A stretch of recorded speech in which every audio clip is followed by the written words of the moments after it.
ايه ده علي؟ انت اللي بتقعد تتكلم بقى على السوشيال ميديا كتير، تقعد تقول للناس امريكا حلوه وامريكا أيوة. رخيصه ولذيذه، امريكا جميله وجميله. اخيرا شفناك في نيويورك.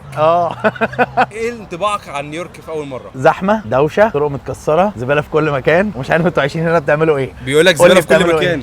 الراجل ده يا جماعه بيكذب، مفيش الكلام ده عندنا. كل حاجه غاليه، كل حاجه دوشه. بس انت بتحكم عن نيويورك من الزباله ومن الزحمه، بس احنا بنحبها. احنا كنا بنشتري اكل، خدنا تيكت على العربيه ب $115. هناك مفيش الكلام ده. بتيجي تقعد في اوتيل هنا بتدفع الاوتيل وبتدفع الباركينج بتاع الاوتيل، ما عنديش الكلام ده. اسعار الاوتيلات هنا 4 اضعاف اسعار الاوتيلات عندنا، اسعار ايجار العربيات 5 و6 اضعاف ايجار العربيات عندنا. فدي كلها حاجات تخلي بالنسبه لي نيويورك مش حلوه، ولكن اللي بيعيشوا في نيويورك بيقبضوا في نيويورك فلوسهم كتير، ولكن مصاريفهم في المقابل برضو كتير. فانت لو هتعيش هنا زي مصطفى بيقبض كتير بيصرف كتير، علي بيقبض اقل بيصرف اقل.